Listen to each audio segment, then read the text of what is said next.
Educação em Destaque.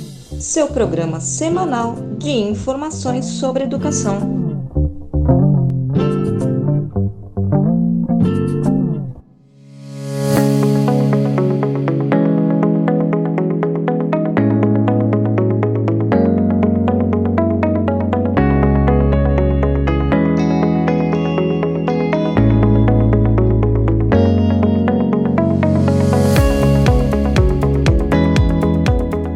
Oficializado pela Organização das Nações Unidas, a ONU, em 1975, o chamado Dia Internacional da Mulher é comemorado desde o início do século XX.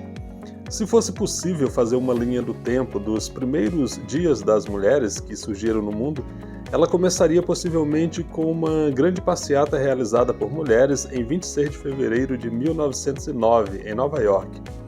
Naquele dia, cerca de 15 mil mulheres marcharam nas ruas da cidade por melhores condições de trabalho. Na época, as jornadas chegavam a 16 horas por dia, 6 dias por semana, e não raro incluíam também os domingos. Nessa passeata, teria sido celebrado pela primeira vez o Dia Nacional da Mulher americano. O primeiro Dia Oficial da Mulher foi celebrado então em 19 de março de 1911. Mas o 8 de março acabou prevalecendo graças à onda de protestos contra a fome e a Primeira Guerra Mundial que tomaram conta da Rússia em 1917, o que acabaria levando à Revolução Russa. Um grupo de operárias saiu às ruas em um desses protestos no dia 23 de fevereiro, pelo antigo calendário russo, 8 de março no calendário gregoriano, que os soviéticos adotariam em 1918 e é utilizado pela maioria dos países do mundo. Após a Revolução Bolchevique, a data foi oficializada entre os soviéticos como celebração da mulher heróica e trabalhadora. Este é um trecho de reportagem do portal BBC News Brasil, publicada em março de 2018, sobre a comemoração do Dia Internacional da Mulher. Olá, eu sou Francisco Domingos e este é o podcast Educação em Destaque, o seu programa semanal de informações sobre educação direto de Brasília. E este é um programa especial em homenagem a todas as mulheres pela passagem do dia 8 de março, que acontece na próxima terça-feira. Nós vamos entrevistar 4 mulheres, profissionais de destaque, educadoras, dirigentes, sindicais e inspiradoras em suas áreas de atuação. Como a pandemia de Covid-19 afetou e afeta as mulheres? O ambiente sindical, o ambiente acadêmico é machista? São algumas das perguntas que elas responderão. Hoje as dicas também ficarão por conta das nossas entrevistadas. Livros, filmes, séries, enfim, você vai poder acompanhar essas dicas aqui na fala de cada uma das nossas convidadas. Então, ficou curioso? Ficou curiosa? Então faz o seguinte, fica por aqui porque está começando Educação em Destaque.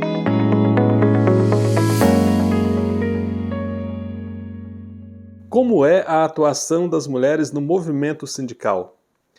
Para começar a nossa conversa de hoje, a entrevistada que vai responder a essa e a outras perguntas é a secretária de Formação da Confederação Nacional dos Trabalhadores e Trabalhadoras em Educação, a CNTE, a professora Marta Vanelli.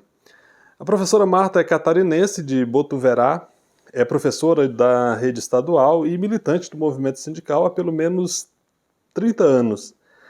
Na sua história de militância, ela participou de conquistas históricas de direitos dos trabalhadores e das trabalhadoras e elaborou várias políticas educacionais em nível nacional.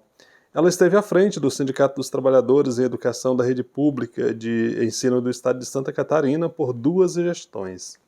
Professora Marta Vanelli, muito obrigado por ter aceitado participar do nosso programa. Seja muito bem-vinda ao podcast Educação em Destaque e é um prazer recebê-la aqui. Olá, Francisco. Obrigada pelo espaço e pelo convite de participar desse teu programa especial do Dia Internacional de Mulheres. Eu tenho muito orgulho de pertencer a essa categoria de trabalhadores em educação, especialmente de educação básica, onde eu sou professora há 40 anos e 36 anos dirigente sindical. No meu sindicato estadual, em Santa Catarina, agora alguns anos já na CNTE. Professora, A senhora é secretária de formação de uma das entidades mais importantes que representa professoras e professores da educação básica do Brasil, a CNTE. Como a senhora avalia a participação das mulheres no movimento sindical? Nós somos 82% mulheres, né? A educação básica do nosso país. E eu tenho muito orgulho em falar sobre isso, porque é uma categoria que tem muitas lutas, não tem nenhuma outra categoria onde majoritariamente são homens que tem tantas lutas como tem as mulheres da educação. Nós somos, a grande maioria dos nossos sindicatos são dirigidos por mulheres, né? Naturalmente, óbvio, né? Se somos 82% da categoria, né? A grande maioria das direções dos sindicatos são mulheres. Os maiores sindicatos de educação são presididos por mulheres, né? E estas mulheres dirigem com muita propriedade, né, as lutas, não só em defesa da educação pública, em defesa dos direitos, em defesa da classe trabalhadora e dos interesses da maioria da população. As nossas lutas de mobilizações, de greves, de marchas, de ocupações, de acampamentos, né? A grande maioria dessas lutas são liderados e, e seus participantes são mulheres, né? Por isso que não me dá muito orgulho, né? E são mulheres que são mães, são esposas, são donas de casa, são filhas, são avós, e mesmo assim, além do seu trabalho, elas têm muita garra na defesa dos interesses e na defesa do interesse do coletivo e de toda a sociedade. Por isso que ela me dá, que eu tenho muito orgulho de participar dessa categoria. Marta, a CNTE é filiada à Central Única dos Trabalhadores, a CUT, que é a maior central sindical da América Latina e a quinta maior do mundo. No próximo ano, a CUT faz 40 anos e até agora uma mulher jamais chegou à presidência da entidade. Só na última eleição para a direção da CUT, em 2019, uma mulher, a Carmen Foro, conseguiu chegar a um cargo mais relevante, que é a Secretaria-Geral.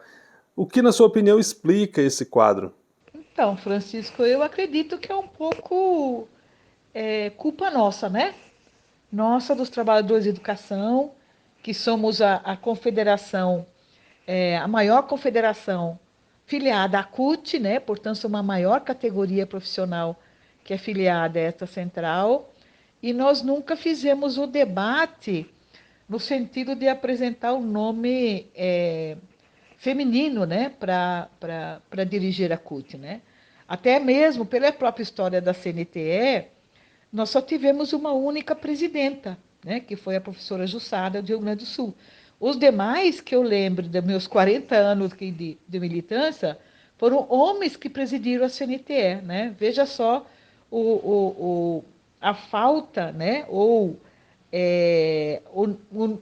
a omissão nossa, né, enquanto mulheres, de querer aprofundar esse debate e apresentar o nome para, não só para a CUT, mas também para dirigir a maior confederação. Eu lembro que há um tempo atrás, a Mônica Valente, que ela era secretária de Relações Internacionais, ela colocou seu nome à disposição para a presidência, né? E todo o debate, óbvio que ela fez isso dentro de uma força política, né, que ela pertencia, inclusive que eu também pertenço dentro da CUT, mas que naquele momento a maioria escolheu um homem, né, e coincidentemente era um homem da educação básica, né, que era o João Felício de São Paulo, né? Por isso que nós da CNTE, né, apoiamos o nome do João Felício por ser da nossa base, da base da CNTE, não apoiamos uma mulher, né? Eu penso que falta a gente aprofundar muito esse debate, né? Esse debate não só na CUT, como na CNTE, como em todas as nossas instâncias, né? E espaços onde a gente participa, eu acho que a gente precisa ousar mais, né? Ocupar mais os espaços de poder dentro das entidades. Professora, a atuação no movimento sindical pode funcionar como uma espécie de escola para a participação e atuação das mulheres na vida política, no legislativo e no executivo, por exemplo? Não tenho nenhuma dúvida, Francisco. O aprendizado que a gente adquire ao ser dirigente sindical nos leva ou nos conduz a querer participar mais dos espaços de fazer política, né?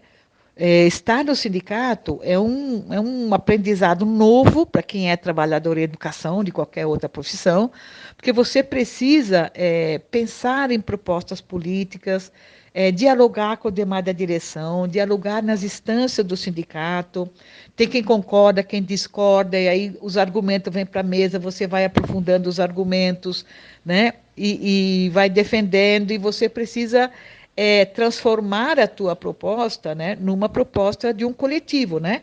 Portanto, deliberado numa instância da entidade, né? Seja qualquer uma delas. Então, isso é fazer política, né? E fazer política é pensar em propostas para defender a categoria, né? Para defender a classe trabalhadora e para defender uma política pública, por exemplo, né? Ou duas, ou três, enfim.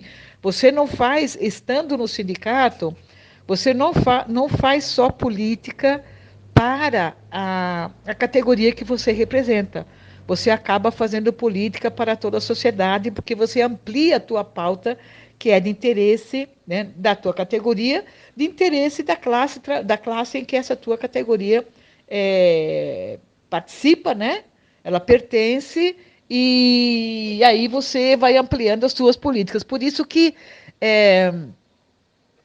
é importante você passar pelo sindicato como espaço de aprendizado e, a partir dele, tentar ocupar outros espaços onde necessariamente você precisa estar filiado a um partido político, você precisa passar pelo crivo da sociedade, né, para se eleger, seja no executivo, né, ou seja no legislativo. Mas, sem dúvida nenhuma, né, o espaço do sindicato é um espaço de aprendizagem, de pautas coletivas e de interesses coletivos, e que vai te animar ou vai te propiciar você querer disputar outros espaços. Para a sua atuação política e sindical, alguma mulher serviu ou serve de inspiração? O que a senhora tem a dizer para inspirar as jovens a que entrem na luta sindical e política? Eu, quando comecei a minha militância no sindicato, eu tinha uma referência, né? Quando a gente participa dos espaços coletivos, você acaba se referenciando em alguma pessoa, né? Seja da forma dela falar, seja das propostas que ela apresenta, seja pela sua simpatia, né? Seja pelo respeito, se você já conhece ou não. E comigo não foi diferente. Eu fui inspirada, né, pela ex-senadora Ideli Salvati, que também é professora da rede estadual, foi presidenta do sindicato, então foi onde eu comecei a minha militância. Então, eu aprendi muito com ela, né? E eu tenho certeza que hoje muitas pessoas aprendem comigo, né? Muitas pessoas gostam, né, daquilo que você elabora, gostam da tua forma de falar, gostam da tua forma de abordar, e você acaba sendo referência para outras pessoas, né?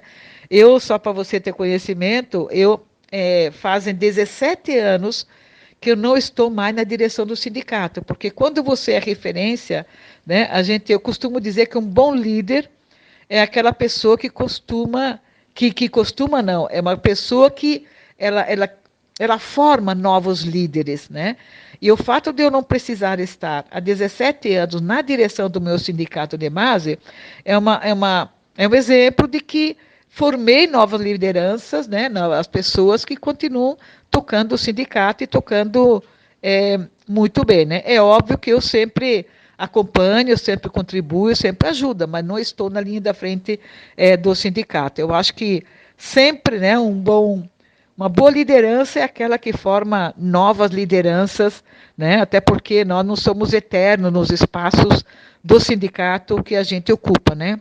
Sempre é bom a gente ocupar um determinado momento, a gente sair para outras pessoas ocuparem, né? Então, na verdade, é um rodízio, né? As pessoas, você está lá, faz o teu trabalho, forma novas lideranças, e você vai para outros espaços, se aposenta, vai cuidar mais da tua vida particular, e outras pessoas assumem esse trabalho E a vida segue, né? Acho que o que não pode é a luta parar, né? Agora, quem toca essa luta é que sempre precisa, é importante ter novas lideranças.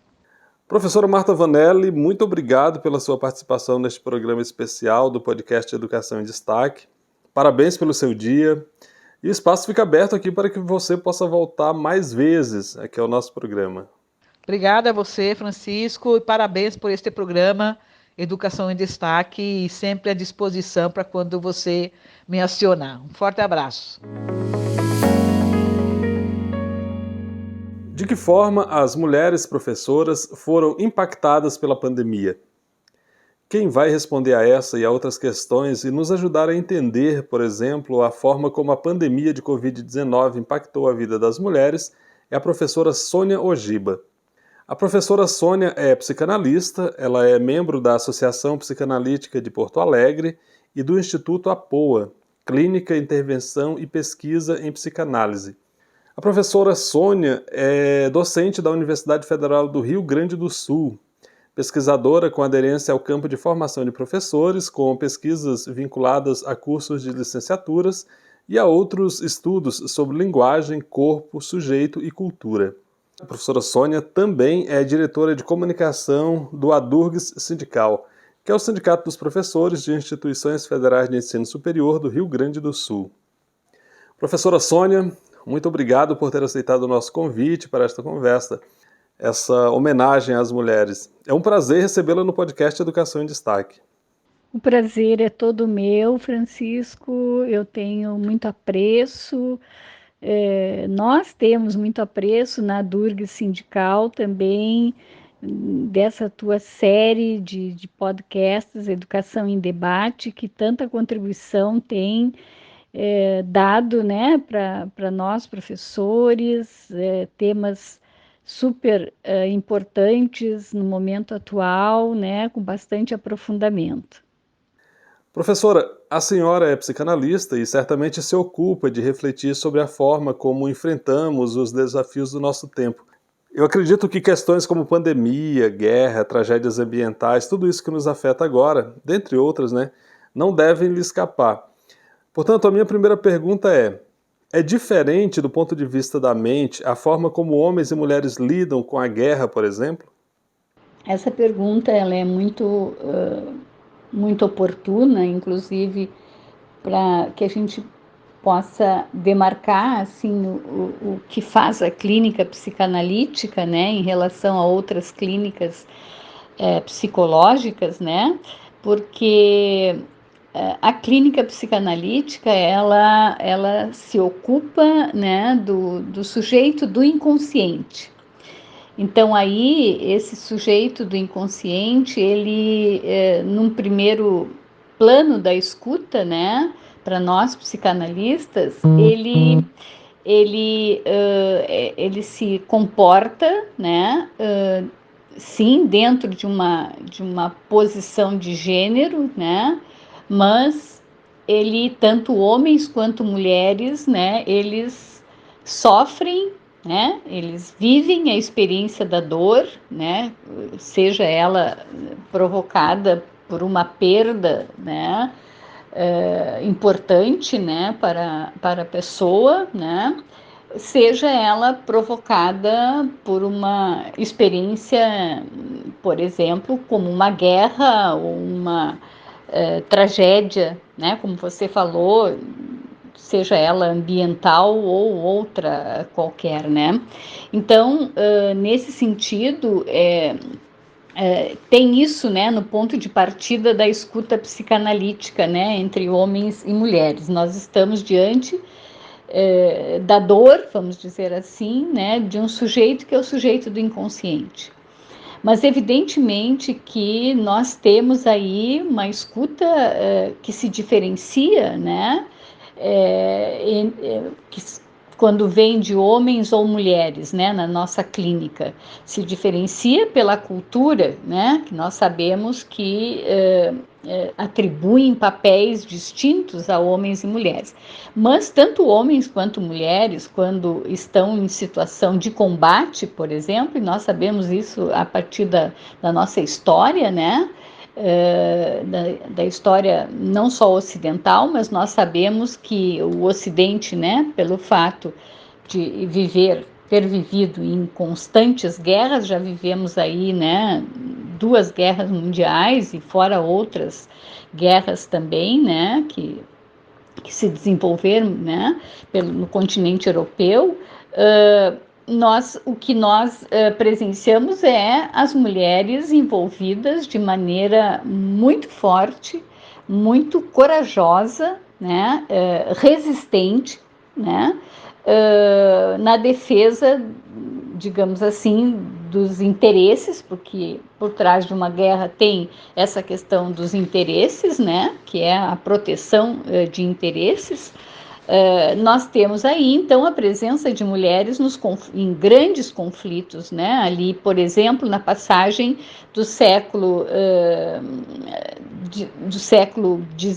XV, XVI, XVII para o que a gente chama de modernidade, né? Que é a transição de um modo, por exemplo, feudal, um modo de produção feudal para um modo capitalista. Ali nós temos a presença de muitas mulheres, né, na guerra, vamos dizer assim, em combates violentos em que muitas perderam a vida porque lutavam, né, por seu interesse, defendendo a questão da sua subsistência. Professora, a pandemia de Covid-19, que ainda não acabou, teve e tem muitos impactos em praticamente todas as áreas. Eu destaco aqui a educação, por exemplo. Do ponto de vista da psicanálise, de que forma as mulheres professoras foram impactadas pela pandemia? Foram severas e drasticamente afetadas, Francisco. E ainda se está sofrendo os efeitos, porque a pandemia ainda não terminou, apesar das narrativas negacionistas e antivacinas que ainda imperam no país e no mundo. Agora, por que as mulheres, né? E por que as mulheres professoras? Sabemos, né, Francisco, que sabemos dessa realidade, principalmente a nossa brasileira, em que são as mulheres, pelo menos a maioria, que cuidam de seus filhos, que trabalham fora, que ficaram em situação quase trágica em 2020, por exemplo, quando tiveram que abruptamente, né, ter que realizar seu trabalho de maneira online, né, terem que ficar em casa, então se multiplicando para darem conta do trabalho, do cuidado com as crianças, da casa e ainda, né, da sua docência ou do seu trabalho online. E aí, Francisco, tem uma situação que eu quero destacar, né, em relação a essa situação trágica, né, que nós professoras vivemos, que tem a ver, né, com a construção de vínculos e laços afetivos que o ensino presencial oportuniza e que o ensino remoto não, né? Nós sabemos que um campo para aprendizagem produtivo é aquele no qual o estudante interage com seus colegas, interage com seus professores para construir o seu conhecimento e a sua aprendizagem. Então, isso, de fato, trouxe um agravamento da saúde mental de nós mulheres, de todas nós mulheres, professoras ou não, né? Agora, eu queria destacar, Francisco, né, porque trabalho com clínica feminista, eu queria destacar um outro fenômeno que foi a observação do aumento da violência doméstica.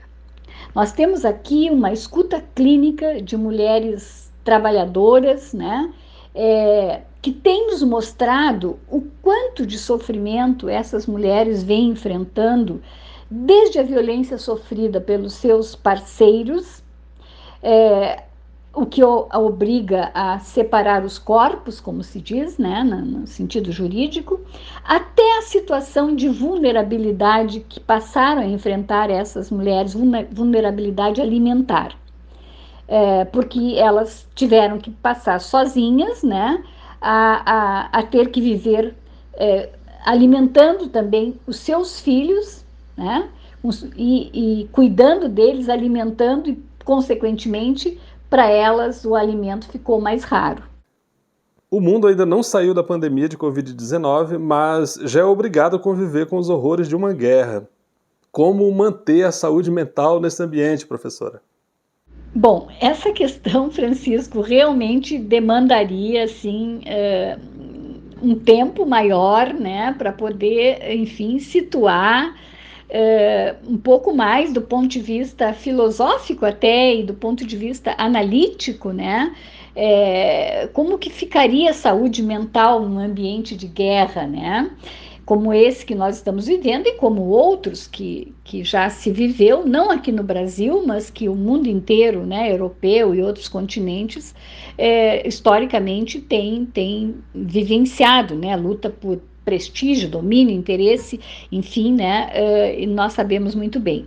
Agora, eu queria fazer um recorte, assim, e temo que fique muito provisório aqui, provisória, né, a minha resposta, Francisco, ou a minha ponderação, é de que, por exemplo, para nós, né, no campo psicanalítico, nós temos isso como por base, que os seres humanos, eles são indefesos.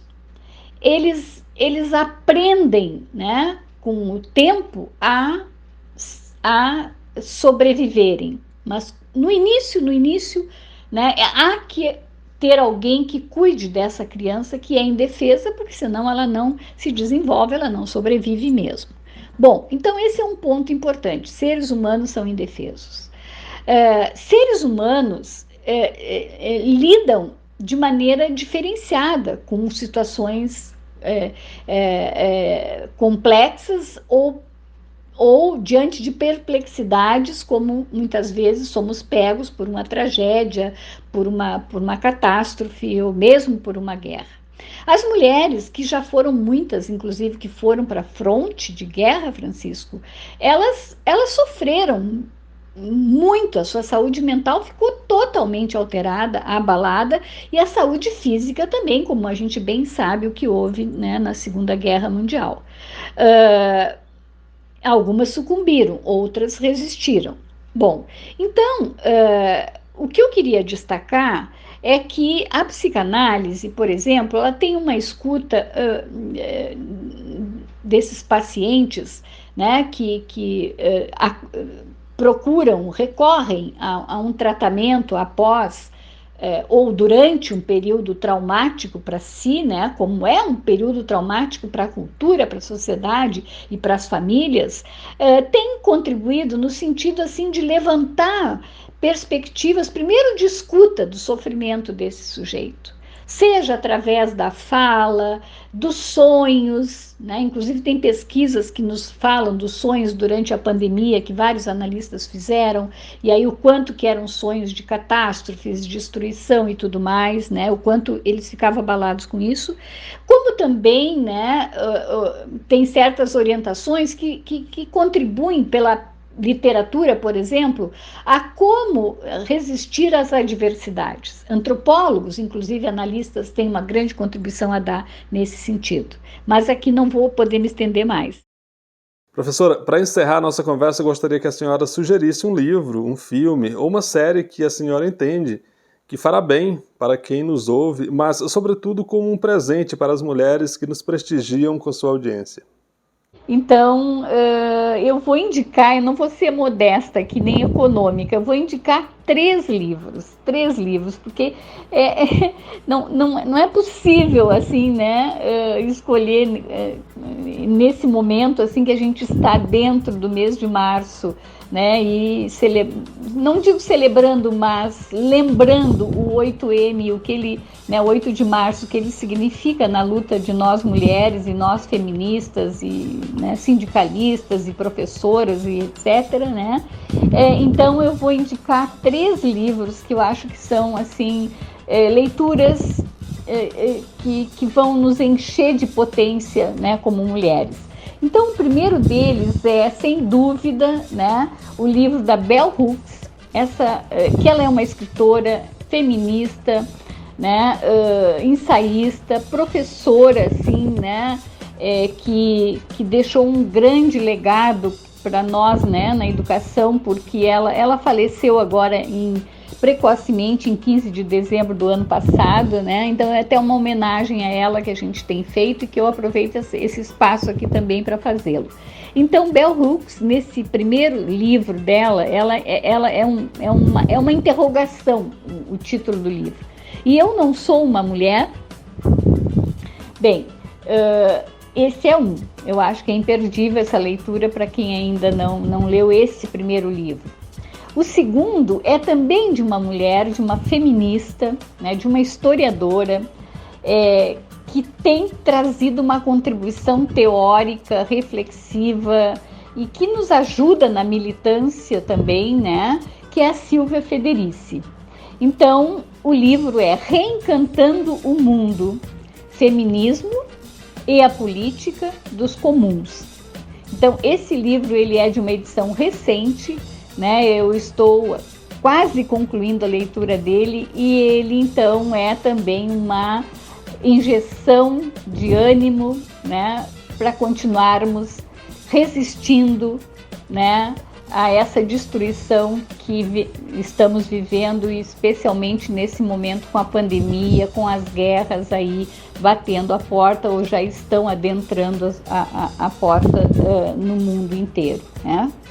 Bem, então o outro livro, então eu vou citar um que já foi passado para filme, já está em linguagem cinematográfica, que é A Resistência, do Julián Fuchs, que é um argentino. Aqui ele relata o que é, né, o sofrimento de uma família que tem que abandonar o seu país, né, para viver em outra cultura, outro país, diante da guerra com a ditadura que se aproximava na América Latina. Então esse livro é maravilhoso também para apontar as resistências, né, que nós, homens e mulheres, desenvolvemos, né, e toda a reconstrução e todo o reencantamento do mundo que tem que ser feito a partir dessa saída da nossa terra, da nossa pátria. Professora Sônia Ojiba, foi um prazer contar com a sua participação neste programa especial. Muito obrigado pela presença, parabéns pelo seu dia e espero poder contar mais vezes com a sua participação aqui. Eu que agradeço, Francisco, pela oportunidade de poder colaborar com a série Educação em Debate e justamente nessa data, nesse mês tão importante para nós mulheres. Será que é diferente a forma como homens e mulheres se engajam na luta sindical? Quem vai responder a essa e a outras perguntas é a presidente do Sindicato Nacional de Técnicos de Nível Superior das IFES, o ATENS Sindicato Nacional, a presidente Ângela Lobo. Ângela Lobo é graduada em Psicologia pela Universidade Católica de Pelotas, no Rio Grande do Sul, é especialista em Gestão da Qualidade Total pelo Programa de Pós-Graduação em Engenharia da Produção da Universidade Federal do Rio Grande do Norte, em Negociação Coletiva pela Escola de Administração da URGS, no Rio Grande do Sul, e em Psicologia do Trabalho e das Organizações pelo Programa de Pós-Graduação em Psicologia da UFRN. A Ângela também é mestre em Administração na área de Gestão Pública pelo Programa de Pós-Graduação em Administração da UFRN. Na Pró-Reitoria de Gestão de Pessoas da Universidade Federal do Rio Grande do Norte, ela exerceu a Diretoria de Desenvolvimento de Pessoas e também ocupou a Pró-Reitoria adjunta.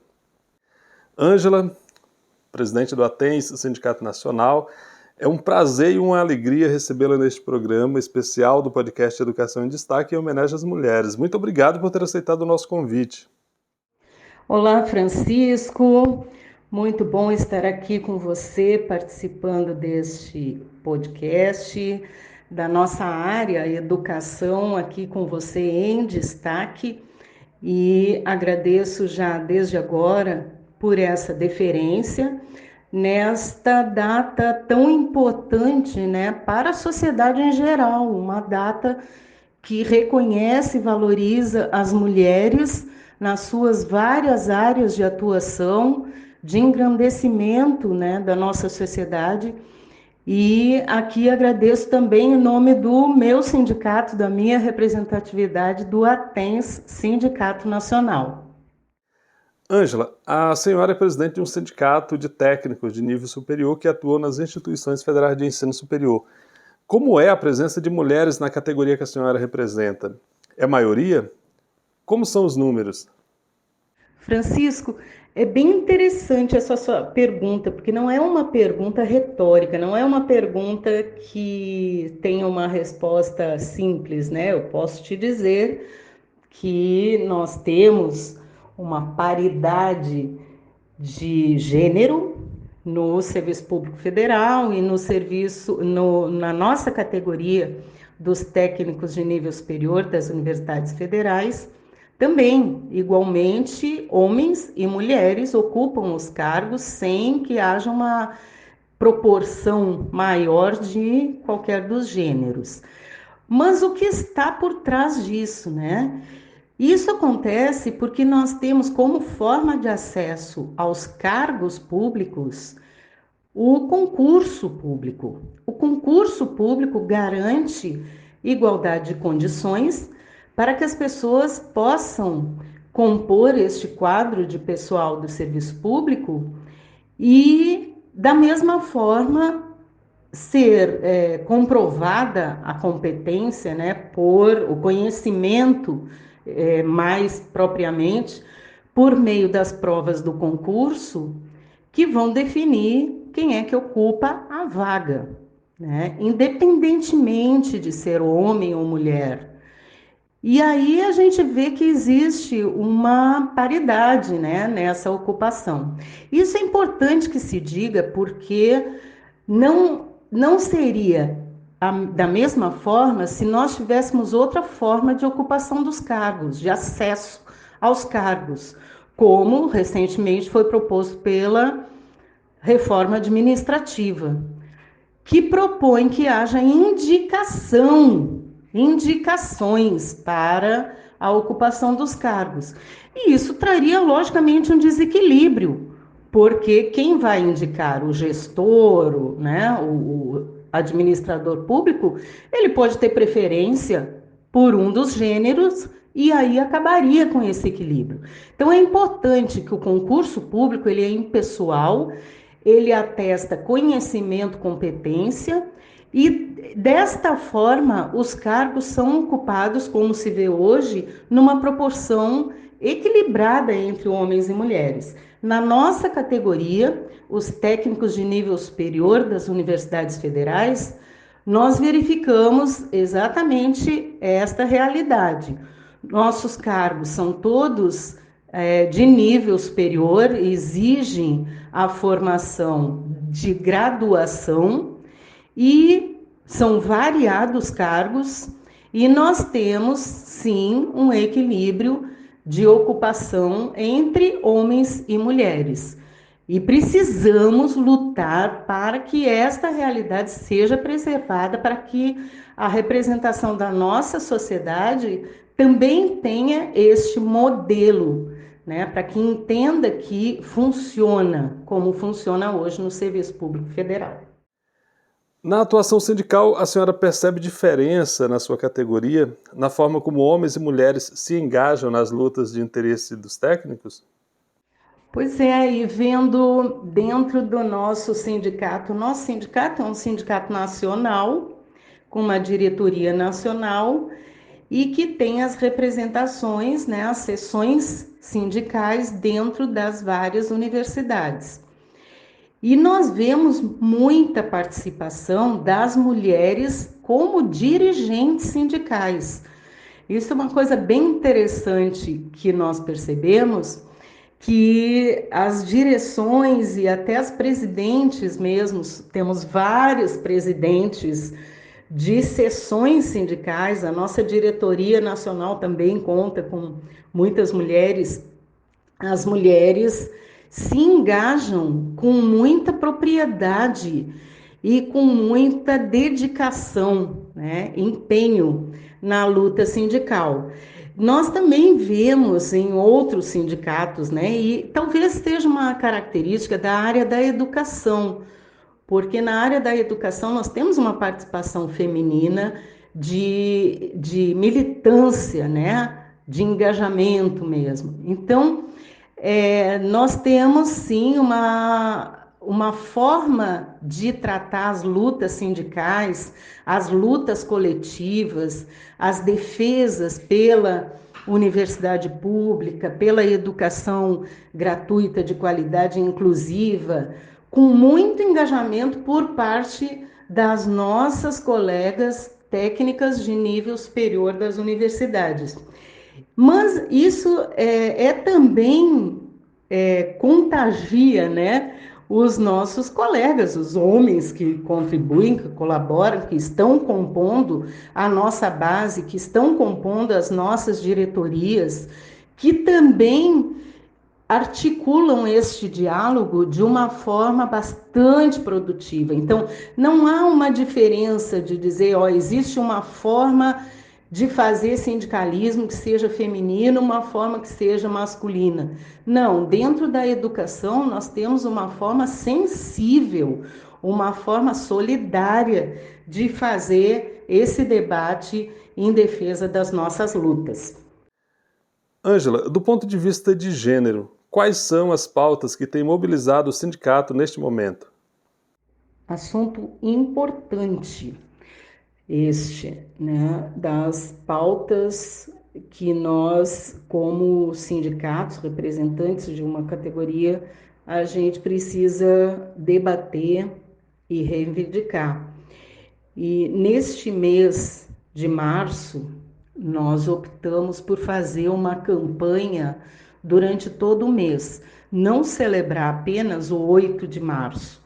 Nós vamos participar durante todo o mês de vários eventos, promover várias lives, outras formas de comunicação com a nossa categoria e com os outros, né, com a sociedade em geral, por meio das redes sociais, e participando de eventos também com os coletivos de trabalhadores, das centrais sindicais, em defesa da mulher contra a violência, que hoje é um absurdo ainda que se tenha esta realidade no nosso país. Então, esta pauta é uma pauta muito cara, muito importante para nós. Primeiramente, acabar com a violência contra a mulher. E, na sequência, o que a gente exige, o que a gente precisa romper com o machismo, com a misoginia, com a discriminação contra a mulher, com a exploração do corpo da mulher, com a forma como a mulher é tratada, né, como um objeto, como um simples meio de consumo.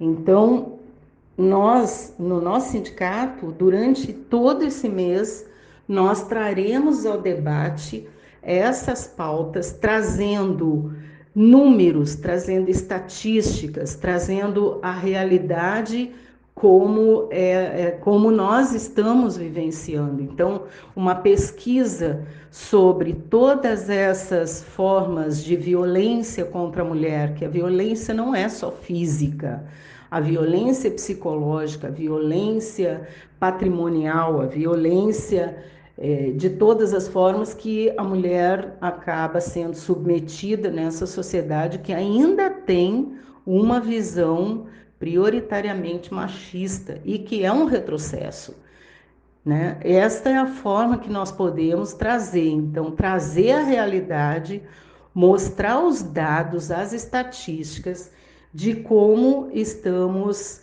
vivenciando a questão de gênero no Brasil. E daí em frente fazermos essa denúncia, a denúncia sobre a violência e a forma como a mulher vem sendo tratada com misoginia no nosso país. Ângela, para concluir a nossa conversa, eu gostaria que você sugerisse um livro, um filme ou uma série que lhe inspiraram ou inspiram a fazer a luta sindical e que a senhora entende que podem inspirar outras mulheres. Bem, um filme clássico brasileiro que inspira a luta dos trabalhadores, né? Eles não usam black tie, mas eu também me sinto bastante mobilizada, sensibilizada pelo filme As Sufragistas, que é a história de um grupo de mulheres no Reino Unido, no início do século XX, que decidem mudar a realidade das mulheres trabalhadoras, né, e das mulheres de uma forma geral, como são vistas na sociedade, através de atos de ação mesmo, de rebeldia, mas de uma forma coordenada, consciente, com muito debate, muita coragem. E são elementos que na luta sindical é exatamente isso, né? É o debate, é o convencimento, é a consciência, é a solidariedade. Então, eu acho que representa muito disso e desta força das mulheres que também constrói toda esta luta, né, que a gente, no movimento dos trabalhadores, também representa bastante o que nós esperamos, né, a expectativa, a nossa esperança para as conquistas da classe trabalhadora como um todo. Então, a minha dica aqui fica do filme As Sufragistas. Ângela, mais uma vez, obrigado pela sua participação neste programa. Eu espero que a senhora possa voltar mais vezes aqui. E não esquecendo, né, de parabéns aí pelo seu dia, o Dia das Mulheres, dia 8 de março. Muito obrigado mais uma vez, Ângela. Obrigada, Francisco. Eu que tenho que agradecer em nome da categoria, dos técnicos de nível superior, das universidades federais, agradecer em nome do sindicato, a TENS, Sindicato Nacional, por esse espaço e pela parceria, né? Educação em Destaque é um evento que trata da nossa realidade, que traz os temas mais relevantes para esse debate sobre a educação, para que a gente possa expandir, né, as nossas esperanças, as nossas lutas, o nosso desejo, através dos temas que são debatidos aqui. Então, agradecer a você por esse espaço e continue contando com a TEM Sindicato Nacional. Temos o maior prazer em tê-lo como parceiro e agradecemos demais por ter participado aqui do Educação em Destaque nesta data tão especial, neste momento de falarmos sobre as mulheres trabalhadoras, as mulheres da nossa sociedade, e espero que tenhamos representado um pouco do que pensamos na nossa categoria. Um abraço grande e até a próxima. Sucesso! O movimento feminista brasileiro tem sido capaz de denunciar o caráter machista do presidente Bolsonaro? Quem responde a essa e a outras perguntas do nosso programa é a professora da Universidade Federal do Pará, a professora Socorro Coelho. Ela é doutora em Educação pela Pontifícia Universidade Católica de São Paulo, mestre em Educação pela Universidade Metodista de Piracicaba, graduada em Licenciatura Plena em Pedagogia pela Universidade Federal do Pará. A professora Socorro é professora associada 3 da Universidade Federal do Pará, vinculada ao Instituto de Ciências da Educação. Ela foi secretária de Estado da Educação do Estado do Pará e fundadora e presidente do Sindicato dos Docentes das Instituições Federais de Ensino Superior dos municípios de Ananindeua, Abaetetuba, Belém, Bragança e Cametá, o Sindiproif-SPA. Professora Socorro Coelho, muito obrigado por ter aceitado participar deste programa especial. É uma honra contar com a sua presença no podcast Educação em Destaque. Primeiro, eu quero agradecer pela oportunidade que você nos traz, sempre convidando para participar da Educação em Destaque. É uma honra conversar com você, principalmente de um tema de grande relevância, que é o papel da mulher na sociedade, justamente na semana em que nós vamos comemorar o 8 de março. Então, te agradeço muito pela oportunidade e, com satisfação, vou responder as suas perguntas. Professora, a senhora é paraense, portanto, do norte do Brasil, uma mulher negra que atua com destaque no seu estado, onde já foi secretária de Educação e já foi presidente do Sindicato dos Docentes das Instituições Federais de Ensino Superior, o Sindiproif-SPA. No Brasil, como sabemos, o racismo e o machismo são marcas ainda muito presentes na nossa sociedade. Como a senhora lida com essas marcas na sua atuação profissional, sindical e política? Primeiro dizer que a relação criada desigualmente entre homem e mulheres não é uma culpa do homem. Então, eu lido com esta temática, com essa relação desigual no cotidiano, compreendendo que não é um problema do homem, mas é um problema, é uma relação que ao longo da história vem se estabelecendo a partir da relação forjada pelo Estado, principalmente, pelo sistema. Se você for pegar, por exemplo, a sociedade antiga no Império Romano, a mulher era a posse do homem. O pátrio poder está ali. Primeiro o poder do pai sobre ela e depois de ser transferido para o marido, que o único chefe da família, que tinha uma relação de opressão mesmo contra a mulher. Então, é uma concepção que vem de séculos. Não é fácil o homem ou até a própria mulher querer mudar este papel de uma hora para outra. A caminhada vem sido também de contraposição a essa concepção, ela tem sido longa. E a gente vem tendo vitórias, No caso do Brasil, a Constituição já mudou termos legais, Há 14 anos, por exemplo, em 1998, muitas pistas, já foram apontadas para a equidade de gênero. Há o Plano já Nacional de Política para Mulheres. Então, a gente lida de que forma, para mim?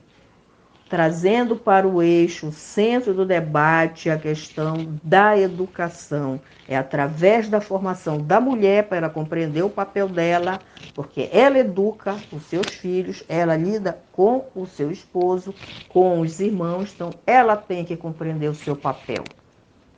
E também a escola.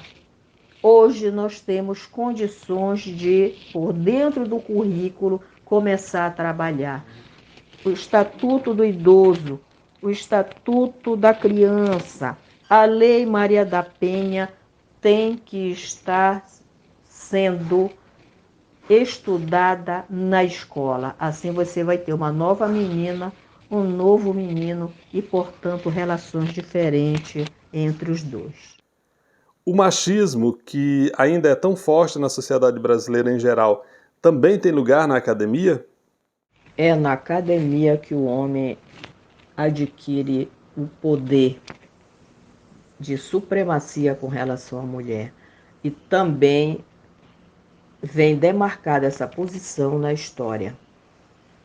Charles Darwin diz assim mesmo, diz o seguinte, na Origem do Homem, publicado em 1871. O homem é mais poderoso em corpo e mente que a mulher, e no estado selvagem ele a mantém numa condição de servidão muito mais objeta, o que faz macho qualquer outro animal. Portanto, não surpreende que ele tenha ganhado o poder de seleção.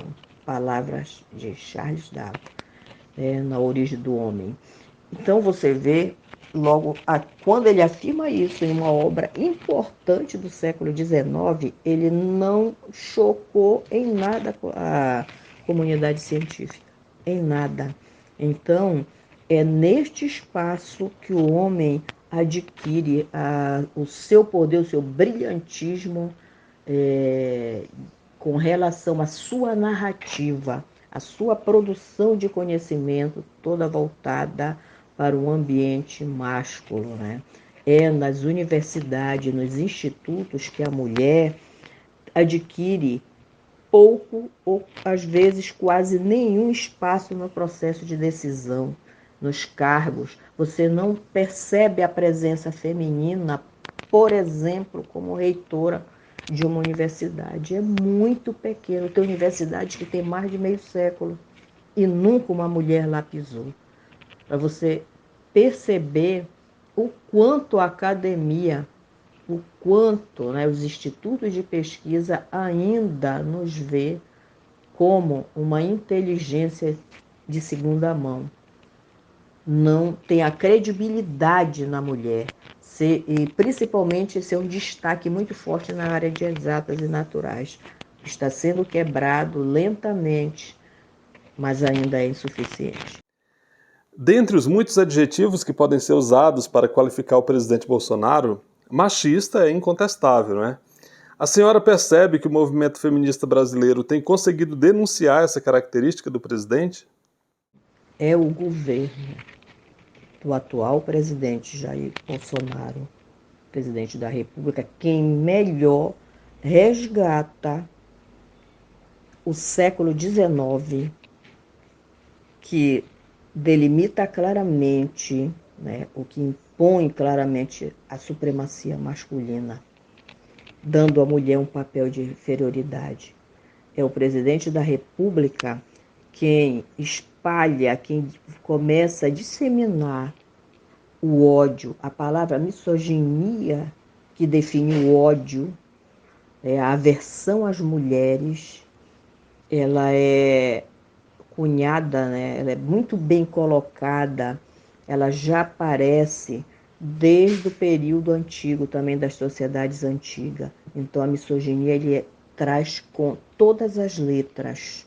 E o movimento de mulheres tem dado resposta, assim, de forma positiva para esse enfrentamento dessa cultura que ele resgata, esse ódio, a aversão à mulher. Tem dado resposta em grandes movimentos de rua, como no caso Ele Não, foi um movimento muito forte, que vai se repetir agora no dia 8 de março. As mulheres em nível nacional estão organizadas, houve plenárias com mais de 500 mulheres preparando um dia 8 de março agora, que pretende ser um movimento de resposta à falta de políticas públicas contra as mulheres, que na verdade foram retiradas, a grande matança de mulheres incentivada por esse senhor que nenhuma providência toma, nunca cresceu de forma acelerada a violência contra a mulher, como no governo do presidente Jair Bolsonaro, infelizmente. Para concluir, eu gostaria que a senhora falasse das suas inspirações para a luta das mulheres que lhe inspiraram, assim. E, por favor, indique aí um livro, um filme ou série que podem inspirar outras mulheres a que lutem contra todas as formas de opressão. Por incrível que pareça, a mulher que me inspirou na luta, que ajudou na minha formação, não é brasileira, é Domitila, uma mulher de origem indígena, boliviana. Essa mulher, ela chefiava o Comitê de Donas de Casa na Bolívia. Esse comitê fazia parte da estratégia da Central Operária Boliviana, tipo as centrais, né, sindicais no Brasil, em plena ditadura. Então a Domitila, ela dá uma entrevista a uma brasileira chamada Moema, uma educadora popular. E esta entrevista a Moema transformou em um livro. Quando na clandestinidade eu li esse livro, ele não vinha com as perguntas e nem com o nome, por exemplo, da autora do livro, que seria a Moema no caso.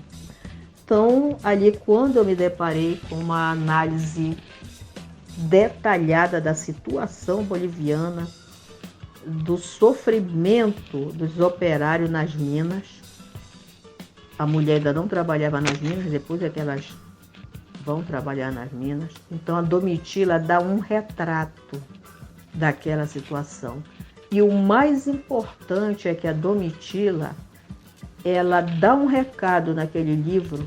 Em 1975, ela diz isso, que a mulher tem que transcender a luta de gênero.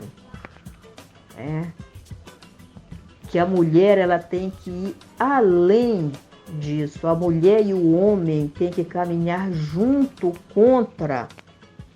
Não é o homem, é contra o capitalismo. A mulher tinha que ter essa clareza para ela sair da subordinação da mulher ao homem, né? Que a classe trabalhadora mantinha, então, uma cultura, como eu já comentei, né? Já bastante enraigada da forma, né, das relações de dominação, de opressão do homem com a mulher, que não é aquilo que é ela que chama atenção. O problema não é o homem, o problema é o modo de produção. O problema é que se nós lutarmos para derrubar o capitalismo, nós vamos derrubar o machismo, nós vamos derrubar a homofobia, nós vamos derrubar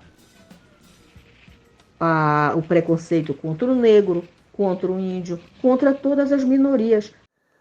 Professora Socorro Coelho, muito obrigado pela sua participação aqui no nosso programa. Parabéns pelo seu dia e esperamos poder contar com a senhora mais vezes por aqui. Francisco, muito obrigado pela oportunidade, por você prestigiar sempre o Sindiproif Pará. Quero aproveitar o momento para parabenizar todas as filiadas do nosso sindicato e todas as mulheres, né? Todas as mulheres, pelo Dia Internacional da Mulher. E vamos à luta. Dia 8, a mulher paraense que mora em Belém, aguardamos às 4 da tarde na Praça da República. Viva o nosso dia!